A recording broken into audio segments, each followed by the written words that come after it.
Hi, we're here on Romance Happy Hour. I'm Dylann Crush, and I've got Dawn Luedecke and Suzan Tisdale and Kate Bateman with us tonight. So thanks for tuning in. Dawn. Hi. Sorry. My husband. Sorry.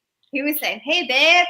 I know we have a special guest in the comments tonight. We've got Dawn's hubby.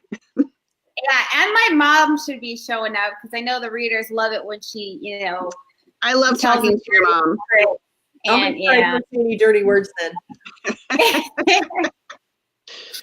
So, Dawn, you want to introduce yourself real quick and just say what you write and what you've been working on? Me? Dawn. Sure. So I'm Dawn. Suzan. We're saving you, Suzan. I write historical and contemporary, American historical mostly. I'm working currently on a contemporary lighthouse book that HQN had requested to read when I got it done. So I'm hoping, fingers crossed, but we'll see. But it's a lot of fun. My husband is, in the military, so I'm all having lots of time to work now that my kids are all in school. So and you're settled. I'm settled. Finally in the house. This is my Am I getting a crazy delay? I feel like I'm getting a delay. Can you tell me? With the broadcast? Yeah. That will happen. I threatened my children not to get on the internet tonight, under penalty of losing privileges for the whole weekend because my husband is on an airplane right now on his way back to me. Thank goodness. So yeah, hopefully won't have any interruptions from my crew. But good, Mom. I would have told mine I will rip your legs off and beat you with them. So Mom. I don't want to have lasting video evidence of any threats in my household, so it probably came across more like that. But we're just gonna say I just threatened them. Yeah. I decided to do this threat this time. Sometimes I will pay them and bribe them, but tonight we've had a long week, so tonight is about threats. So tonight, Dawn and I are joined by Suzan Tisdale and Kate Bateman. I'm going to interrupt you real quick. Okay. What are you working on? Oh, well, we can circle back to me later, but I left my book downstairs, but I got my ARC in the mail yesterday of Cowboy Charming that is releasing on July 30th from Source Books, and I left it downstairs. So I can't show you that, but there are pictures on my social media about it. So I was super excited to get that. And then my first indie book, Sweet Tea and Second Chances, is going to release on April 26th. Congratulations. Yes. And guys, I'm in the middle of this book. Oh, yeah, I'm paying Dawn to read it right now. I had to buy a bathtub caddy just for her book so I could read her book while I'm taking a bath. I'm just telling you now, it's that good. So Dylan's bathtub caddy. You haven't got to the bathtub scene yet, have you? I was gonna say that's. I'm not sure. I mean, how many bathtub scenes are there? Because I know they're talking about it a lot. So. You'd know it if you had made it to the bathtub scene. But that's funny that you said you bought a bathtub caddy so you could read it in the bathtub because there's a bathtub. Well, so then I was reading one of your love scenes the other day, and I'm like, oh my gosh, babe, this is like an amazing love scene. And of course, he's gonna kill me for telling you guys this, especially since he's watching. So he said, send it to me. So oh, great. So now your husband is reading my love scenes? He did. He said, I thought it was going to be more graphic. Oh, wonderful. So I've disappointed your husband in the love scene department. It's about the emotional aspect of it. Come on. Okay. Challenge accepted, Steve. I'm watching. All right. I'm going to work up something special. All right. Sorry. Susan. Welcome. Would you like to introduce yourself and tell us about the amazing books that you write? I'm Suzan Tisdale, and I write primarily 14th century Scottish historical romance. I do have one Italian Tudor Renaissance novel called The Edge of Forever, but everything else is Scottish historical romance. Perfectly imperfect heroes and feisty heroines and bad guys you can't wait to see how I kill off.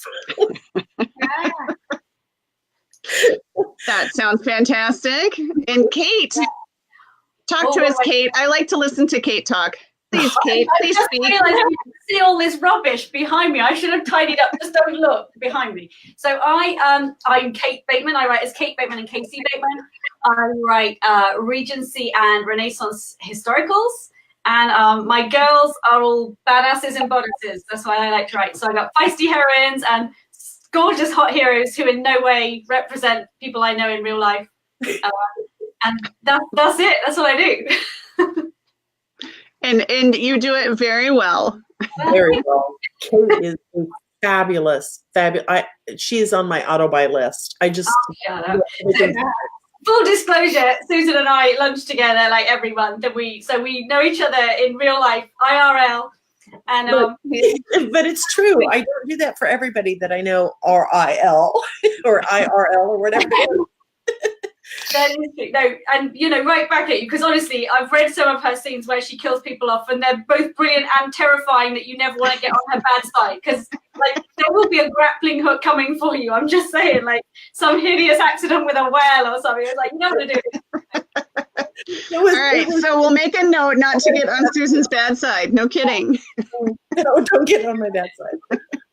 Yeah, all you get from me is fun scenes of feisty scenes and submarines and stuff. So I'm more fun to hang around with, I'm pretty sure.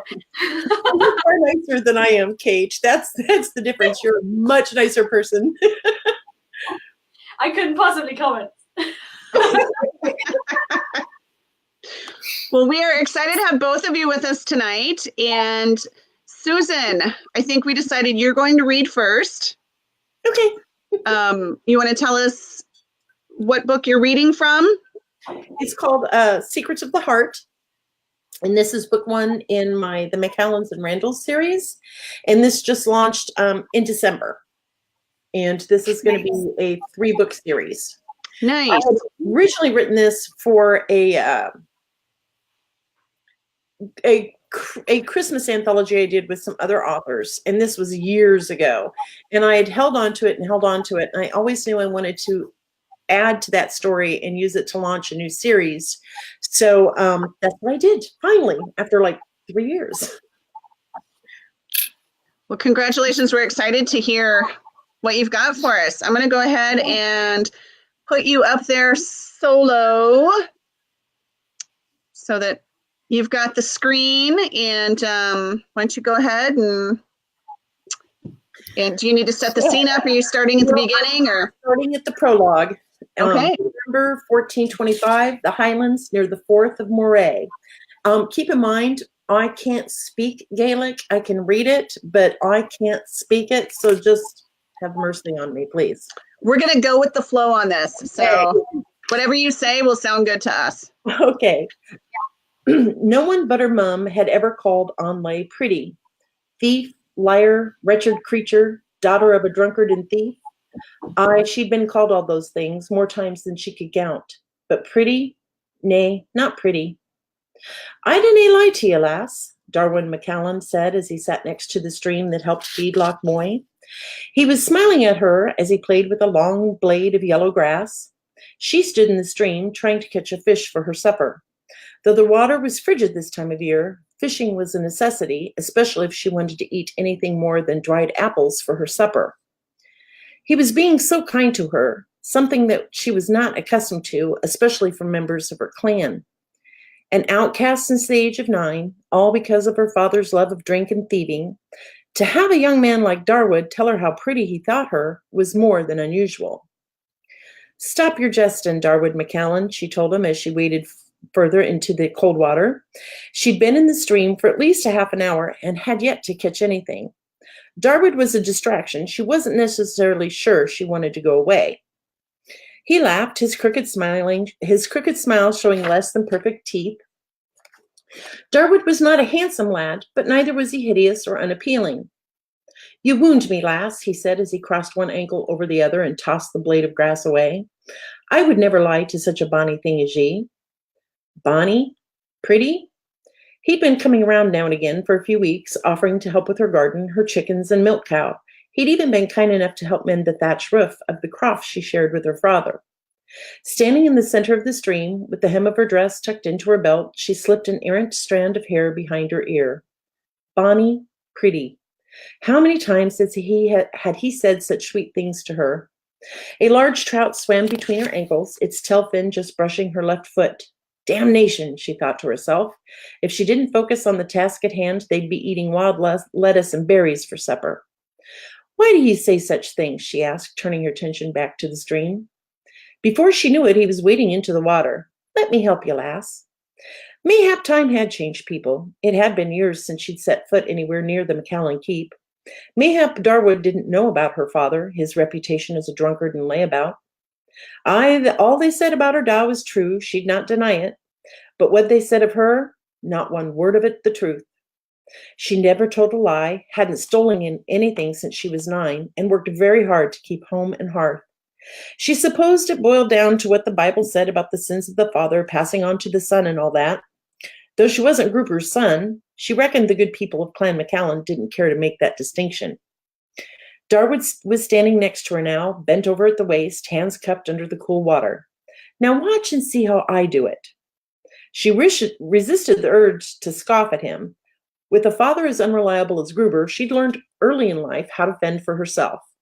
That included fishing. Still, it was awfully kind of him to help. A warm late autumn breeze flittered in over the tree-lined bank, caressing her skin and pulling more of her unruly red hair out of her braid. Though she was trying to catch a fish, her mind was anywhere but the matter at hand. Moments passed by with her heart happily dancing against her chest. Dare she believe that the rumors and stories had faded with time? Dare she hope that someone might take a fancy to her? Aha! Darwood cried out as he scooped a large trout out of the water and held it up for her to see. It flipped and flopped, splashing little bits of water onto her nose. That, my lass, is how it be done, he exclaimed. Why she clapped her hands together, she couldn't say, but she did. That be a right good fish, Darwood, she told him approvingly. Da and I will give thanks to you when we sit down to sup this night.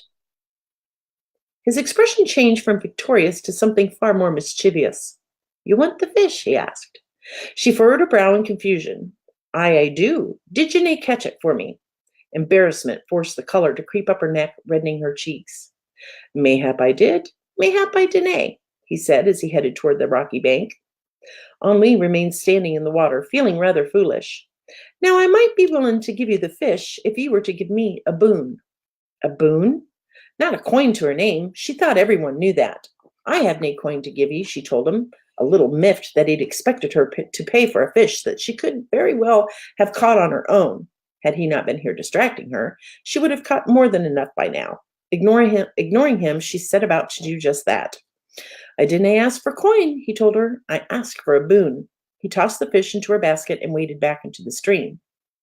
Well, I do nae ken what you expect me to give ye. I be as poor as a field mouse. She bent over, cupped her hands, and waited for another fish to swim by. Daft man. He was beside her again, laughing at her naivety. Well, I can think of something you can give me that will be more valuable than gold. Henri pursed her lips and shook her head dismissively. What on earth do I have that anyone would think more valuable than gold? The man was touched. I'll catch me own fish, thank you very kindly. A moment later, he was tenderly taking her hands in his. Too stunned to utter a word, Henri stood staring into Darwood McCallan's dark brown eyes. Henri, why do you think I've been visiting in near every day? He asked, his voice soft and low. In truth, she couldn't rightly guess. No one ever came to visit her. I dinna, she whispered, curious, nervous, and excited all at once. He grinned, his lips a bit lopsided, before kissing the tips of her fingers. I think I might like to marry ye, Henri of Clan McCallan. Her heart bounced to her feet and back up again. Marry? Me? Now I know you're touched, she told him dismissively. She'd given up the hope of ever having a husband or family of her own long ago. She and her da could barely afford to eat, let alone come up with any kind of dowry. Add those things to their less than stellar reputations, and well, one could see how she could arrive at such a conclusion. Why would you say that? He asked, looking hurt. Uncertainly settled in, and she didn't rightly know how to answer the question. You'd be a beautiful lass, Aunt Lee. You'd make any man proud to call you wife. 'Twas laughable, wasn't it? Mayhap, just mayhap, the clan had forgotten all the rotten things her father had done to them. Mayhap they finally realized it was Gruber who had stolen their chickens, their vegetables, and anything else he could carry away with little effort. Mayhap they were really ready to quit blaming her for his sins. Oh, the possibilities were endless. For the first time in more than a decade, she felt happy, nay, elated. Somehow she found her voice after swallowing hard twice. You wish to marry me? I might, he said playfully. I have no dowry, Darwood, she told him honestly. Her happy heart was beginning to pound against her breast. I dinna carry about a dowry, he said quite seriously. 'Tis ye I desire. Ye do? He nodded twice, his dark brown eyes twinkling in the afternoon sun. You dinna jest, she asked softly. Inner doubt was having an awful battle with her newfound hope and excitement. Nay, I dinna jest. I want ye. For the first time in her life, Onley Injun Gruber of Clan McCallan felt beautiful, important, and special, all because of Darwood. Her excitement went out, beating down an inner voice that warned she should consider proceeding with a good deal of caution. 'Twas her first kiss, a wee bit awkward, but since she had nothing to compare it to, she thought it a most wonderful, sweet kiss. His lips felt warm against her own, her excitement building, soaring to never-before-experienced heights. Someone wanted her. An Lee, the thief's daughter. Darwood cared not about her father's reputation, cared not that she didn't have a dowry or a possession of her own to bring into the marriage. 'Twas her he wanted. On her tiptoes, she clasped her hands behind his neck and kissed him back. He wants to marry me. He thinks me bonny. He wants to marry me. One thing led to another, and before she knew what was happening, she was giving in to passions and desires she'd never felt before. Lying atop an old warm blanket on the rocky banks of the wide stream, An Lee became a woman in every sense of the word. It hadn't taken as long as she might have expected, but it didn't matter. Darwood McCallan wanted to marry her. He might even just love her. Do you want me to keep going? I'm sorry, did you want me to keep going? Sure. Yeah, I think you can go to a natural stopping point or Okay. whatever you think. You've got a few more minutes. In hindsight, this is chapter 1. In hindsight, An Lee should have listened to that inner voice. After she'd given herself completely to Darwood McCallan, he kissed the tip of her nose, thanked her kindly, and told her he'd be seeing her very soon. For days afterwards, she walked in the clouds, happily going about her daily routines with a song in her heart and a skip in her step. Darwood wants to marry me. What more good could a girl such as she ever hope for in life? Then a week passed by when she did not see him. She thought that quite odd, for he'd been coming around to visit for nearly every day for a month. Mayhap he'd fallen ill, or had been injured, and that was what kept him away. After the 10th day, she had convinced herself of that very thing. What kind of woman would I be if I didn't go to tend to him? I'll be his wife soon, and 'twill be my duty. She didn't want him to think she did not care about his health or well-being, so she set out for his home on a bright, clear morning. She knew he still lived with his parents in a nice cottage near the clan keep. Darwood had oft spoke with a great deal of pride about the size of their home, the number of sheep they owned, and how well their crops did each year. Oh, she didn't quite believe everything he told her, but she didn't want to insult his male pride by sharing her skepticism. It was not easy for her to take that long walk toward the keep. The last time she'd been inside the walls had been a most harrowing experience. She'd been but 9 summers old and had made the mistake of listening to Thomas McCallan. Go ahead and take as many leaks as you want, An Lee, he told her. We can, you're hungry. Mare's mom will not mind. Well, Mare's mom did care. She cared so much, in fact, that she took a switch to An Lee's backside and beat her all the way out of the garden, down the lane and outside the walls. Dinna ever come back here again, you little thief, she screamed as she tossed An Lee to the ground. That was how she got the scar that ran between her upper lip and her nose. She'd landed face first on a sharp rock, splitting her skin open in the process. She'd cried all the way home. Her dad been too into his cups to notice her tears or her cut lip. She hadn't been back since. With her head held high, her shoulders back, and a wee bit more pride than she'd felt in an age, if ever, she crossed the frost-covered glen and headed down the path. She was wearing her best dress, which used to be her mum's, and tried to ignore the multiple patches. She had bathed, washed, and combed her hair before working the wild auburn mane into a long braid. With her old shawl drawn tightly around her shoulders, she set off for Darwood's home. Numerous neat and tiny cottages sat spread about the patch of land. Uncertain exactly which one was Darwood's, she walked until she came upon a woman in her garden. "Excuse me," she said politely, "can you tell me which cottage be Darwood's?" The woman stood from her half-frozen plants and eyed Anneli suspiciously. "Who are ye?" she asked before recognition set in. "Ye be Gruber's daughter." 'Twas a statement, not a question. "Aye," she answered, her bravado starting to fade. The woman shook her head in disgust. "His be the third house on the left," she motioned with her head. "But what do you want him for?" It wasn't anyone's business, so she ignored the question, thanked her, and headed toward the cottage. It was a quaint place with a thatched roof and 2 stools that sat on either side of the door. She could smell stew cooking from within, and her stomach rumbled. "I bet his mom be a right good cook," she thought. Brushing down the skirt of her dress, she knocked on the door. Moments later, a very pretty young woman answered. She had the hair the color of spun gold and big green eyes. Her brow furrowed into a line of confusion when she saw Anneli standing on her doorstep. "Can I help ye?" she asked curiously. Anneli offered a curtsy. "I be here to see Darwood. Are ye his sister?" The woman laughed. "Nay, I be his wife." Anneli stood dumbfounded. "Darwood McCallum's wife?" she managed to mumble. "Aye, Darwood McCallum's wife," the woman replied. That inner voice began to scream, reminding Anneli just what a fool she was. Not wanting to cause a commotion, her mind raced for a way out of the situation. "Be he a short man with red hair and a tick in one eye?" The woman shook her head and rolled her eyes. "Nay, my Darwood be tall, with brown hair and brown eyes. I do not ken another as you've described." Her Darwood. Not Anneli's Darwood, but someone else's. 'Twas gut-wrenching news. She couldn't utter a word. Instead, she turned on her heels and left. "Who are ye?" the young woman called out after her. Not wanting to start any kind of commotion, she stopped, turned, and smiled.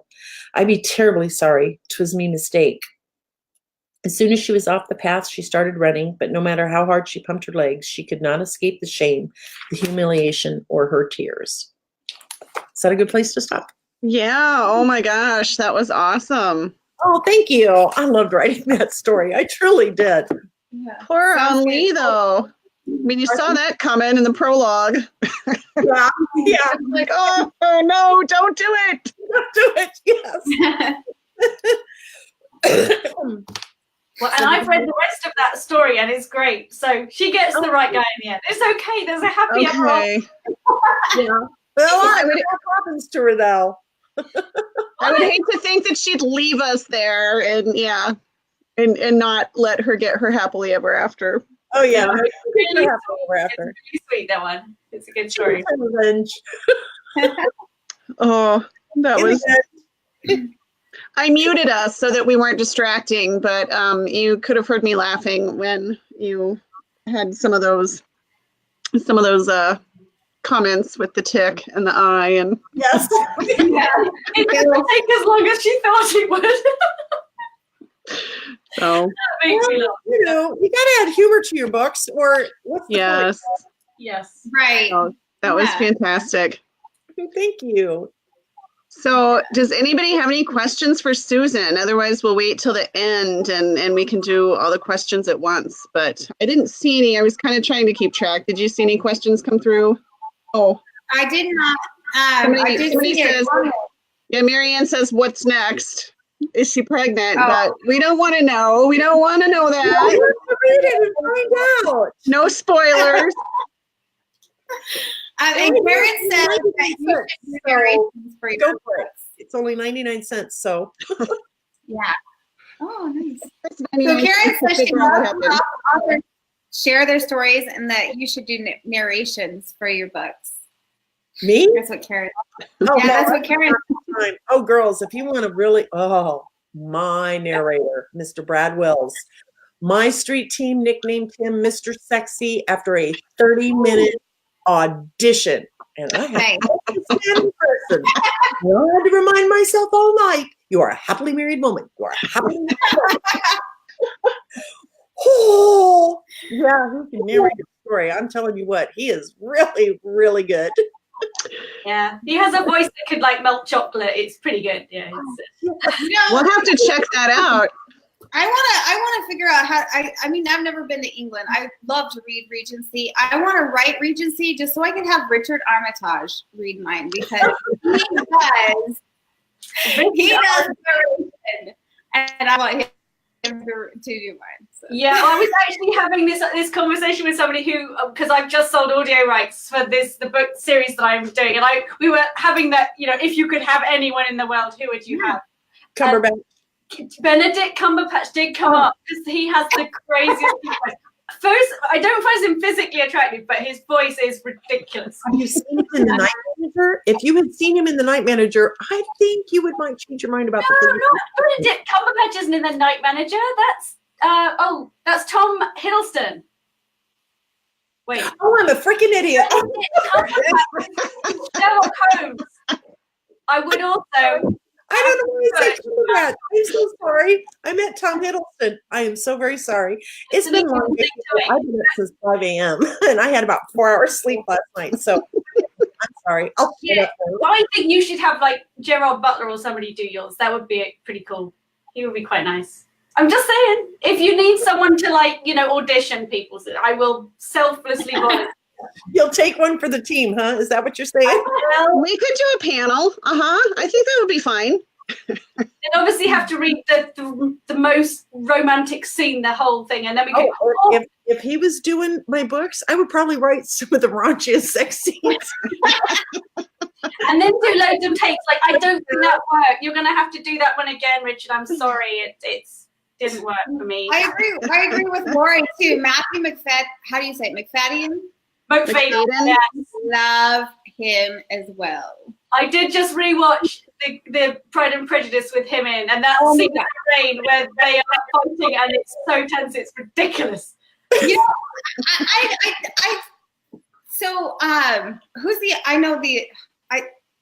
watch it all the time. I'm just having a brain fart. I've had like 2 glasses of wine. The other Mr. It's not a brain fart, Dawn. No, the other Mr. Darcy. It is a brain fart because it's like Colin Firth. Colin Firth. So I love Colin Firth, but I also love Matthew McFadden. I just do. Like, I love how. I kind of got a thing for Aidan Turner. Is it Turner? Of course you do. It's Poldark. You could shiver my timbers any day. That's all I'm saying.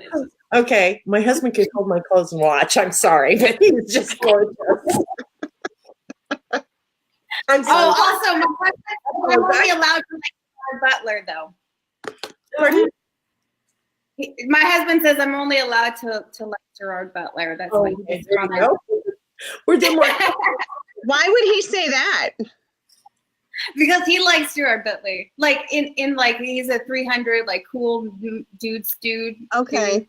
Got it. I was gonna say I'm not sure that my husband has ever told me who I could. No. Okay, are there more questions? I'm sorry, Dawn, when you invited Susan, did you tell her that we got a little off topic sometimes? I did not. No warning. Imagine what it's like after a couple of margaritas, because she's only drinking tea tonight. So right, we skipped that part. I know. Yeah. What are you drinking, Dawn? You're drinking our drink of the week. That looks amazing. Okay, so yeah. Do you want the truth? I'm faking it. This is wine. Oh, Dawn, you don't have to tell everyone on our show that you always fake it. You don't have to come clean on that. Your husband is watching. I think you should probably keep that information to yourself, girlfriend. I want to feel fancy, right? Because it's a Cosmo. It's supposed to be a Cosmo. But I also love black wine.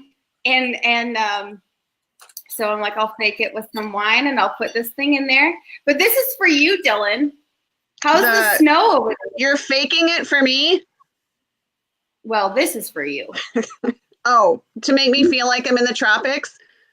Because I'm the one that got stranded in the bottom of her own driveway and had to have the school bus driver push my car out of the driveway yesterday. Oh no. My mom got like 3 feet of snow or something overnight. So yeah, it's been a little crazy. I'm ready for spring. Yeah. I'm going to boycott here pretty soon. My husband is getting back tonight from 4 days in Tampa. So I'm not too happy with him. But That's annoying. That's annoying. all right, we should keep going though. We want to have time for Kate to read from her book. So Kate, let's have Okay. you. Did you find what you're reading? Well, yeah, it's so new that I don't even have the actual book yet. So this is going to be from the first in my new trilogy, which is a Regency trilogy called the Bow Street Bachelors, which is 3 guys who are Bow Street runners as the heroes. And Okay. the girls are my usual kick-ass heroines. So this one is called This Earl of Mine. It's literally just gone up for pre-order, and I got the most gorgeous cover done by John Paul Ferrara, which I'm completely in love with. But I can't show you. You're gonna have to. Oh, I was gonna say, can you show us? Can you show us? No, you can't show us. I don't have it, but I will get ARCs fairly soon. But I've had to find the raw manuscript here. But I promised people that were watching that I would. This is going to be an exclusive first ever read. So, Ooh. even I haven't read it ever, so it's going to be interesting. So this is the first chapter. Just to give a précis, it's the heroine has decided she needs a husband and she's going to marry a guy who's going to be executed in the morning. So she's going to be married to a convict. He's going to get killed. She'll be an instant widow. She's happy. She's going to be a happy widow, and her problems will be solved. Of course, it's not going to work out like that. So this is chapter 1. So shall I just go for it? All right, we're gonna put you up there, and yes, please go for it. So This Earl of Mine, chapter 1, London, March 1816. There were worse places to find a husband than Newgate Prison. Of course there were. It was just that at present Georgie couldn't think of any. Georgiana Cavestey, this is a terrible idea. Georgie frowned at her burly companion, Peter Schmidt, as the nondescript carriage he'd summoned to take them to London's most notorious jail rocked to a halt on the cobbled street. The salt-weathered Dutchman always used her full name whenever he disapproved of something she was doing, which was often. Your father would turn in his watery grave if he knew what you were about. That was undoubtedly true. Until 3 days ago, enlisting a husband from among the ranks of London's most dangerous criminals had not featured prominently on her list of life goals. But desperate times called for desperate measures, or in this case, for a desperate felon about to be hanged, a felon she would marry before the night was through. Georgie peered out into the rain-drizzled street, then up the near windowless walls. They rose into the mist, 5 stories high, a vast expanse of brickwork, deep, bleak and unpromising. A church bell tolled somewhere in the darkness, a clang like a death knell, and her stomach knotted with a grim sense of foreboding. Was she really going to go through with it?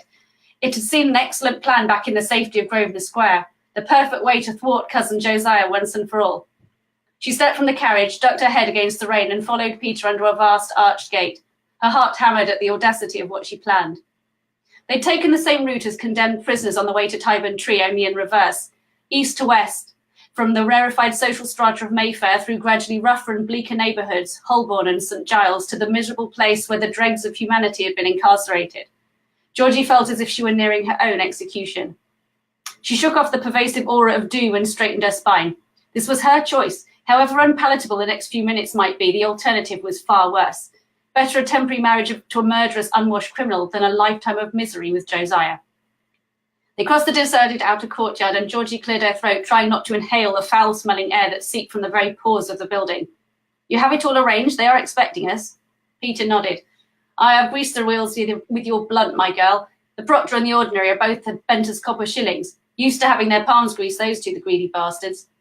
Her father's right-hand man had never minced words in front of her, and Georgie appreciated his bluntness.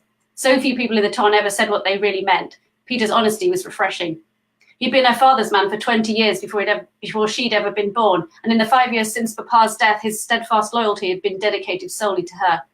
Georgie loved the gruff, hulking manservant like a second father. He would see her through this madcap scheme, even if he disapproved. She tugged the hood of her cloak down to stave off the drizzle. This place was filled with murderers, highwaymen, forgers and thieves, poor wretches slated to die, or those lucky few whose sentences had been commuted to transportation. Yet in her own way, she was equally desperate.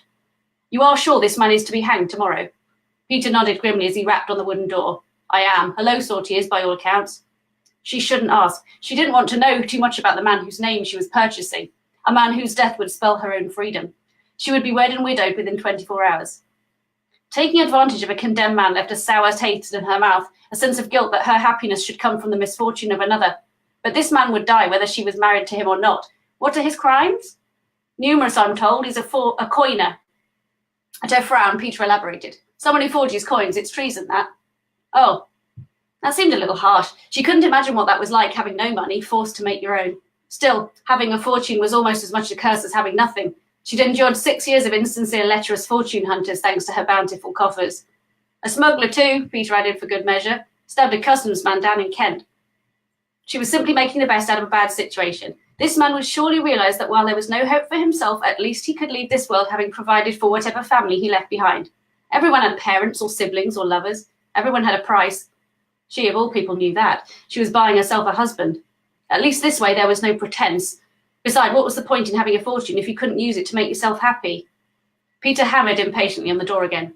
I know you disapprove, Georgie muttered, but father would never have wanted me to marry a man who covets my purse more than my person. If you hadn't rescued me the other evening, that's precisely what would have happened. I would have had to wed Josiah and prevent a scandal. I refuse to give control of my life and my fortune to some idiot to mismanage. As a widow, I'll be free. Peter gave an eloquent sniff. You think me heartless, Georgie said, but can you think of another way? At his frowning silence, she nodded. No, me neither. Heavy footsteps and the jangle of keys finally heralded proof of human life inside.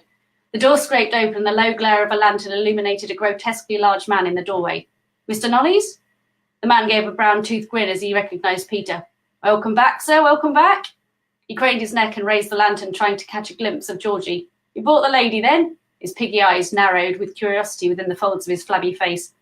And the licence? Peter tapped the pocket of his coat. Knollys nodded and stepped back, allowing them entry. The ordinaries agreed to perform the service. He turned and began shuffling down the narrow corridor, lantern raised.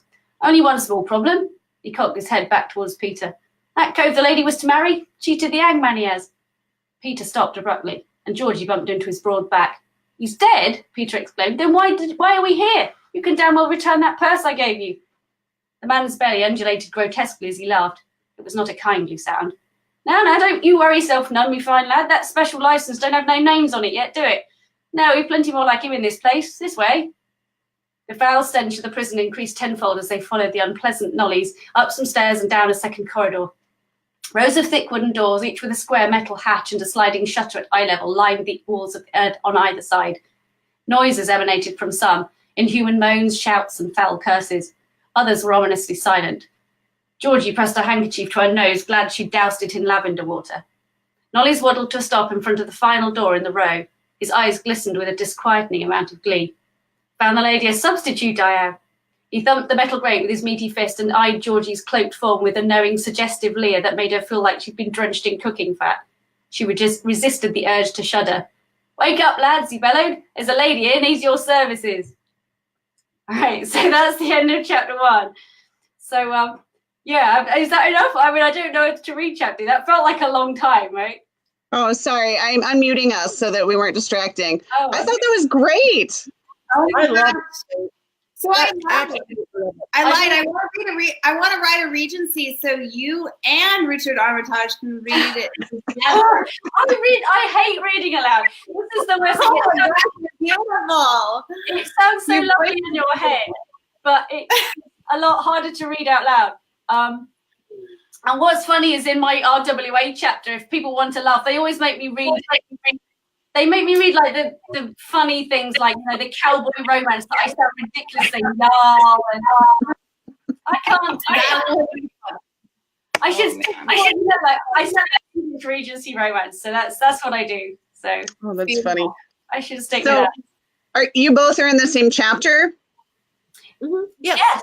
Yeah, we didn't know each other several years ago, but it turns out we live literally less than 10 miles away from each other, and there's a strange kind of proliferation of really good romance writers like near where we live. Yeah. So there's actually 4 or 5 of us all in a little splinter movement from our RWA group that meet up every so often. Oh, that's funny. Where, are you in the Midwest? Or if you don't want to say, that's fine. I was just curious. Well, we call ourselves the CIA. We're the Central Illinois Horses, so we are the CIA. So Okay. Got it. Have you lived in Central Illinois, Dawn? It's like this running joke that Dawn has lived or knows somebody who's lived in every location where we've ever had a guest on Romance Happy Hour. And you are the lucky two. I have never lived in Illinois, so you're like, Oh, you are so lucky. rare. It's the land of corruption, and where we can proudly say our governors make our license plates. you're missing out, quite frankly. I mean, of all the places I have lived, I mean, This is in the top 50. Yeah. No, I haven't lived there. I know there's a bunch of stations in the Great Lakes area. So Yes. Yes, we're not too far from Chicago either. It's a bit of a drive, but we don't go to those local chapters. But you can get up there for some shopping, so it's pretty good. It's pretty good. Yeah, I've been through Illinois. I have several times. We've done cross country moves at least like, baby, what is it, like 7 times? I don't even know anymore. My husband's in the military. We move a lot. It's pretty flat. Most of it's very flat. Not as flat like Kansas, but it's still quite boring. Yeah. Well, it really is quite pretty because we are in a river valley, so we have lots of trees and we found the one hill in the whole of Illinois, and then it's been populated. And then you congregated around it. Yes, and then there's very little else to do. We just write romance. So, did your hill have a tree on it? Several, yeah. Yes. So you write a story about a hill with a tree on it. I don't know why. Yeah, and a river. I mean, we mock it, but it is actually a really nice part of the place. I mean, of all the places I could be living, it's not that bad. We're very mean about it, but it's a pretty nice place. It's pretty easy to live in. Yeah. Well, and I'm not far from you then in Minnesota, so. You're even colder. You're even more northerly. Yes, more northerny. It's yeah. It's why I get writing done though, because if it was sunny, I couldn't write a thing I'd just be outside if I lived in California all the time. So 6 months, and you have to do writing. So you'd think that you'd get more writing done in the winter, but I don't know. When it's so dark and cold and everything outside, you just want to put on your pajamas and sit around and drink cocoa with Baileys in it. So you got to take that D3. My sister, after it started snowing in Montana again, my sister posted a photo for us of her like pretending to like drink the D3. Oh, she was done with it. I was going to share that with you, Dylan, but I forgot about it. There's still time. So I would like to know, and if you have questions for either Susan or Kate, please post them in the comments so we can make sure that we get to those. Right. But I would like to know, since both of you are writing more historical, how do you do your research? Have you been to Scotland, been to England? Do you do a lot of it online? If she hasn't been to England, then what the hell is she doing? I just took a trip this past summer to Scotland, 2 weeks with my husband, and it was nice. An amazing trip of our lives. You can't see, but I have a floor to ceiling bookshelf and with a lot of reference novels. And so I do a lot of book research, and then I've got my Scotland of Old clan map on this wall. And I mean, my research, I don't have to do it too often simply because my books, I write in series novels and they tend to all be around the same time period. Okay. The same information over and over again. You know what? I'm going to have to are you going to RWA? Yes. I am. Yes. But I'm not going to. I think I have just talked myself into it because I wasn't going to. And then I stopped audio rights. So then I feel like I can justify spending some money again. So yeah, I think I will.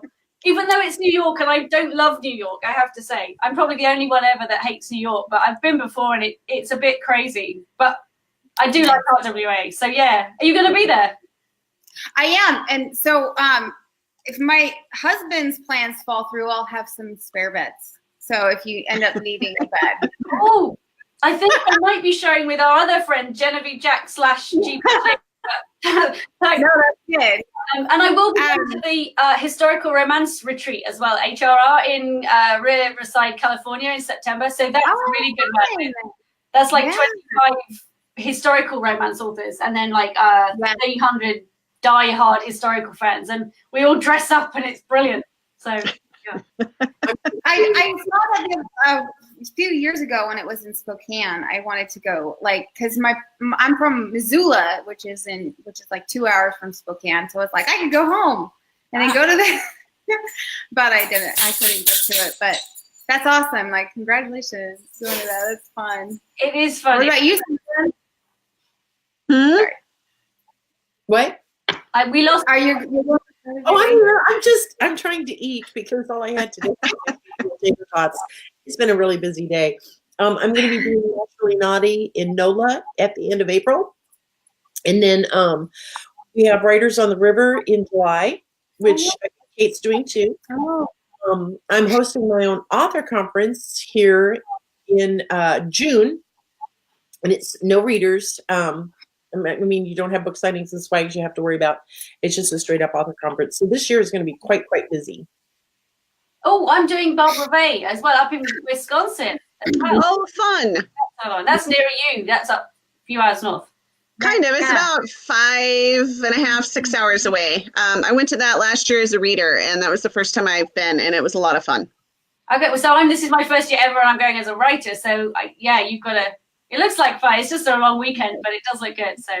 Yep, lots of fun. So, Kate, Lori wants to know, where were you born and when did you come to the U.S.?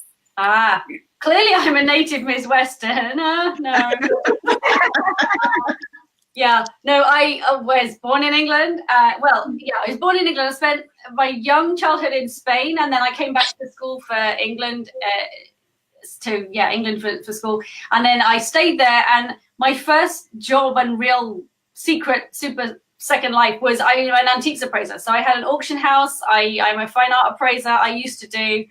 I did that for like 15 years in England and loved it. And that was my family, my dad and my brother. We set the auction house up and had auctions all the time and valued loads of things like you see on the Antiques Roadshow.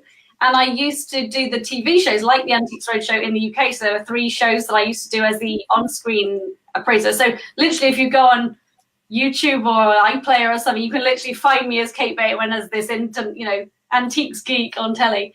So wait. What's it called? Because I'm totally going to look it up. Oh, there's a few. There's one called Flog It, which is not as BDSM as it sounds, because Flog It is sell it in England, Okay. So I have to explain that a lot now. I'm in romance. Mm-hmm. There's one called Bargain Hunt, which is another one. I One called that actually. Where Your Mouth Is. That's 3 of those.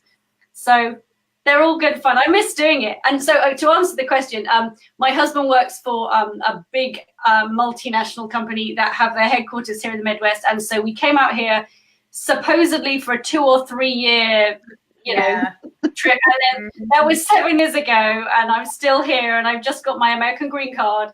So I'm here for another few years. Yeah, I've gone fully American. I've just accepted the TikToks and the Dunkin' Donuts and everything about it. Dunkin' Donuts. Yay! I'm keeping my but just in case Brexit turns out bad, I'm hedging my bet with the American side of it. I can stay here for You're covering all your bases. I am. Yeah, that's why I started writing historical romance, because literally I couldn't do my antique stuff anymore, and I loved history, and I still wanted that hit, and I read a lot of historical romance, and I'd read a few really bad ones in a row, and suddenly realized I could probably write just as well, and why wouldn't I? Because I was not doing anything else, and I'm basically unemployable otherwise. So, I wrote my own, and it snowballed from there. That was 4 years ago. So I was really lucky to get a contract, a publisher's contract and stuff, which I know is rare, but yeah, it turned out okay so far. I'll keep writing till people stop buying the books. And well, I'm totally going to buy both of your books. I'm very excited about that now. But I'm with my little bathtub thing. Dylan's book almost done. I got to move on. My book will break her in the bathtub, and then you guys can take over. So just to clarify that this isn't reading a Kindle in the bath, because I don't do that. No, not a Kindle. But I'm worried about my phone. This is a real book, right? You're talking, yeah. Well, that's my phone. I put it in the Ziploc bag. I got 4 kids. Her phone wears protection in the bathtub. So does your guy. I think this is a different conversation that we need to be having. Dylan, I'm going to digress here for a second. Dylan, so does your hero. I remember that bathtub scene now that I've had 3 wines instead of 2. Well, Well, no spoilers, Dawn. Come on. Get her pregnant or what, man? Like, No spoilers. What? whatever. I'm gonna have to read it. So, Kate, I would like to know, are you a licensed auctioneer? Can you do the whole, auctioneer? And do you do consults? Because eventually I would love to decorate my house in way better than it is now. But, Did we lose Kate? Kate froze. Frozen, yeah. Uh-oh, Kate is frozen. Oh, Aw. here, let me bring her back. She's Okay. coming back. So However, in don't the panic. meantime, She's I'm back. back. She's back. I'm back. In the So, meantime, Susan, Deanna wants to know, what's the best romance scene you've ever written? what's the what? The best? Best romance scene. The best romance scene I've ever written. Yeah. Well, both of you. Honestly, it's the one I wrote 2 days ago, and I'm still hot over it. And I haven't even told our friend Sarah, but I'm not even sure I can put it in my book, but I wrote it because it just popped up in my head. And let's just say my research for that particular one is the type of handcuffs you can have in Regency England. And it turns out, good news, there are them. Really? So it is a good one. That's in my book 3, which I've just started for this trilogy, of which this Earl is the first one. And yeah, although this Earl, I have to say, has a really good scene in a submarine. And it's historically accurate that there was a submarine. Genuinely, there is a real history in this, and there is a submarine in 1816, and they are in it. Interesting. Wow. And obviously, you're very close together in an enclosed space, because that's the way you want your characters to be. So yeah, I love to. That's where I get the inspiration for, because I write American historical. yes, Weird facts, like just random weird facts, like the fact that there was a submarine in 18. well, it was an American that invented it. Like, hell yeah, let's do it. Can I say hello on this broadcast? I don't Well, know. you already did, so why the hell not? And also, somebody here, I saw a question that was, do you have children? Do you have children? Do I have children? Yes. Both of you. 4. 4? Oh my gosh. And I have 4 grandchildren. Yes. Yes, I have 4 children and I have 4 grandchildren. Oh. And Susan's Congratulations. grandchildren pop up in her live feed. Says Xena Warrior Princess or whatever it is that comes. Yeah. So cute. My youngest grandchild was born at 25 weeks gestation. So she weighed like 1 pound, 11 and a half ounces, and she was only like 12 inches long. And it was the scariest thing. I mean, both of my daughters had open heart surgery. My oldest had epilepsy. She had kidney surgery. Oh my gosh. You roll all that up into a great big ball, and it still was not as terrifying as seeing this little tiny, bitty, skinned squirrel baby. Yeah, that was a very terrifying time. Yeah. But because it took several days to figure out a name for her, everybody said, call her Warrior Princess. And so that's what we still call her, is Warrior Princess. And she's going to be 3. She'll turn 3 in April. We're out in California for my other daughter's wedding. And she's absolutely perfect. She has not one single solitary issue. She's feral. She's rotten. She's adorable. Great. And yeah, she's just absolutely perfect. So Awesome. That's amazing what they can do. I know my nephew was born at 28 weeks, and I just remember my dad talking about him because I was, I couldn't go see him quite yet, but he's like a micro baby.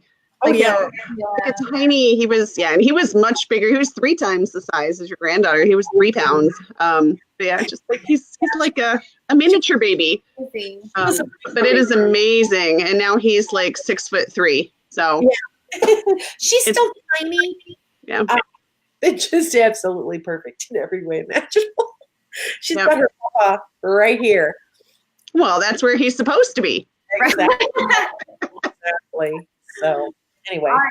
And I have my 3 monsters who just appear in my Twitter feeds and stuff. So I have 2 boys and a girl.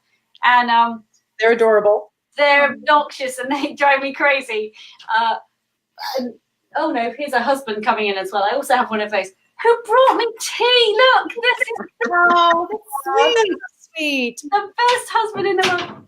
Yeah, he's got brownie points now. Okay, so yeah, I do have 3 little monsters who I write despite them. I mean, they drive me crazy. Well, you love them and you want to strangle at the same time, which is kind of like all my heroes and heroines as well. So that makes sense. well, I have anybody who can write with children in the house, because in my mind, that's kind of like trying to put pantyhose on over wet blue jeans.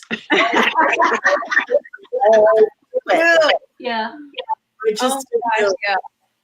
And that sounds accurate. So I'm looking at some of these questions here. Someone else asked, what are our favorite main themes and why? So I take it you're talking about tropes, and I have so many that I love.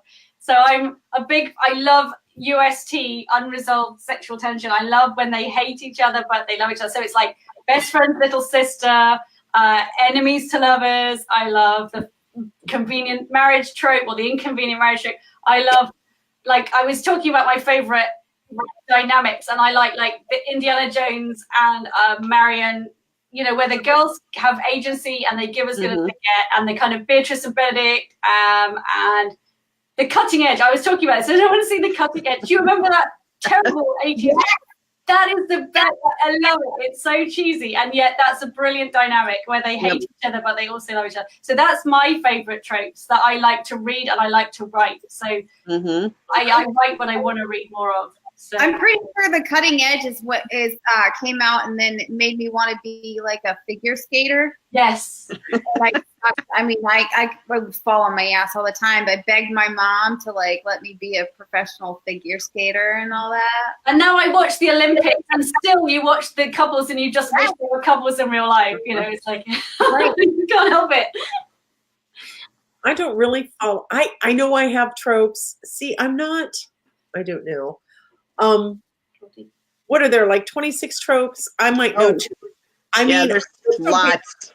So I tend to take on modern day issues in a lot of my books, but set them in medieval Scotland. My book, Brogan's Promise, deals with alcoholism, and in that, my heroine is the alcoholic. And I did not pull any punches when she, tried to dry out, and I couldn't call it DTs in 1300s Scotland, so I just called them the takeaways. And I mean, those scenes are pretty ugly. And my narrator, Brad, would call and go, "Oh my God, would you stop already? I can't quit crying." And because she's vomiting, she's hallucinating. I mean, it's just really, but getting over that hump, that's like the, I don't know if you've ever, write your book from the middle. So that's like the middle. That's where the arc starts to change and everything. Yeah. And you get to see what a wonderful, sweet, beautiful person she is. And there's lots of mystery. And she doesn't drink to forget. She drinks to remember. So I've got like Frederick's Queen that deals with rape. That deals with abuse. Let's see, McKenna's Honor. It's like a straight up medieval mystery, where one of our favorite characters is set to hang, and you have to rescue him. There's like no romance in it at all. It's different, and like Rowan's Lady. That whole book was written for my mother and about my mother and her 2 sisters, and it was just So I really don't pay attention to the trope. So can I ask you what made you, Susan, want to start writing Scottish historical? Oh, that is such a funny story. Okay, so I have never, until the year 2011, I never read a romance novel in my entire life. I'm serious, I read James Patterson, Epic Bay, whatever my mother had gotten from the library, and she read straight up, murder mysteries, thrillers, spy novels, espionage and stuff like that. So I never read a Danielle Steele novel. I didn't know who Julie Garwood was. I'd never heard of Diana Gabaldon. I mean, none of that. So my husband gave me a Kindle for my birthday, and he mistakenly connected it to his credit card. So after he comes to me like this, and he goes, "Do you know how much money you spent on books last month at Amazon?" And I'm like, no. He said $48.92 or something like that. I'm like, oh, is that all? So he put me on book rations. I was allowed to spend $10 a month, and I'm like, oh my God, why did you even give me the freaking Kindle? So it was someone on Facebook said, they have free books at Amazon or 99-cent books. I'm like, oh, I gotta go find these. So I ran across one, and it was written by Luedecke. And I cannot right now remember the name of the exact novel, but it was Scottish historical romance. And I thought, oh, for, poopies and giggles, let's give this a try. And I was hooked from the very first sentence of the very first paragraph. And from that point on, I could not get enough of the historical romance. So I was just addicted. And to this day, whenever I see Lauren, I tell her, I owe you a kickback, because if it wasn't for your free book, I would. So that's how I got started. Oh, that's funny. I'm not known for brevity. This is like a really tiny, itty bitty. You can see book. My books are usually like this thick. So. Well, I wanted to thank you guys. We're after 9 now, so we want to make sure that we're respectful of your time. I know time flies when you're having so much fun, doesn't it? Well, really so invited me to do this. I had a good time, and I hope everybody else did. Hi, Shannon. So glad you were able to join us, Susan, especially with, like halfway through. No, this has been fun. And I just want to remind people that you are both giving away books. So Susan is giving away 2 signed copies of Secrets of the Heart. Mm-hmm. And to enter that, follow her on BookBub, and then just leave a comment on our giveaway post so we know that you did that. Yes. And Kate is giving away a copy of her. This one. Yeah, because I don't have the one I read from yet. I'm really sorry. That's my very, very newest one. But this is a Renaissance historical, which is just as fun. So yeah, I'll give this one away. Okay, you're a tease, Kate. I think that's what they call a tease. You're a tease. It's my job. Like that's what we do. So for a chance to win Kate's book, follow her on BookBub. Yes. And in Amazon, you'll get an entry for doing both of those things. So, and you've got until, we're going to pick a winner on Saturday. So you've got until Saturday to do that. And the post is pinned to the top of Romance Happy Hour's Facebook page. Yes. So, and Dawn, who do we have next time? So in 2 weeks on March 14th. At March 14th, we have Amanda Uhl. She writes romantic suspense with a paranormal twist. And Miss Sharon Ray. So we're very excited for that as well. Yeah, that'll be fun. Yeah. So we hope you'll come back next time to watch. And thank you again, both Kate and Susan. Any parting thoughts? When does your next book come out? Mine is up for pre-order, but it's not out till October. But the one I read from tonight is out, like, for pre-ordering now. Susan, when's yours out? This one is already out. It's been out since December. Since December? Yeah, it's only 99-cent ebook at Amazon. Fantastic. And that's my next bathtub read. Right after that.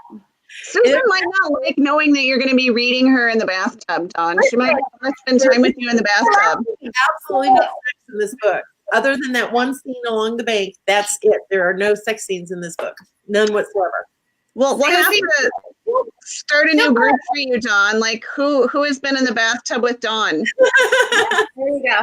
But Susan will understand when she realizes that I have 4 kids. Yep. And they're all young. Two of them are like kindergarten and pre-K, right? The bathtub is the only place you have to be. I lock myself in the bathroom with my book for at least like that's the only. But they've realised that they can unbend a paperclip and open the door now, even if it's locked. The little devils. So it's no place of secret. Oh, you just need a penny for mine. And I'm just like, and we got 2 doors in the middle, but I'm just like, oh, leave me alone. Yeah, but now I figured if you put a towel Okay. in front of the door, yes, you're golden. Okay. Try hiding in your car. I've hidden in my car before because the garage is usually the last place they look. Yes. But you can't do it this time of year. I'm It's told. too cold. Yeah, you don't want to kill yourself. No. Yeah, but I tell you what, with a hot water bottle and a good blanket and a book, you could be all right for a few hours. You could be. Got the seat warmer. Genius. Open the door a crack. Yep. You'll have to keep us posted on how that works out for you, Kate. And I'll get a properly laminated copy for Dawn to have in the bath because I really want to be in the bath with Dawn. So you know. I know. Well, I'll put it. Yeah. Are you on ebook? I can just zip my phone up in my sandwich bag. Yes, I am. We are bath friendly with that. So yeah, go. Hopefully it's good enough. Otherwise, I might have to go invest in like one of those. Like my sister, she's not on. She knows what it would be. She's Like a fish. the box thing, or there's Yeah, that's what I was just gonna say. Like one of those like waterproof yes. bags. Well, She isn't takes fish. there's a Kindle that's waterproof, I think now too. Isn't it like the Oasis Waterproof. or something? Real books, and then if you drop them in the water, you can just fish them out, and they're a bit crinkly. That's And what then I you know think. that they're well loved, right? Yeah. Yes. Well, Dylan, you're gonna have to know that your book is well loved for me because I just Thanks, discovered Dawn. some waterlogged pages from your old book. That opens naturally at the bathtub scene, you know. Right. Yeah, you know. It's amazing how that happens. All right. Well, now is probably a good time to sign off. So I would just like to say thank you for joining us tonight. This was a lot of fun, and hopefully some of the people that are watching have found a new book to love. So Yeah, well, thank you for having us. That was great. all right. We'll see you next time. Thank you. Bye.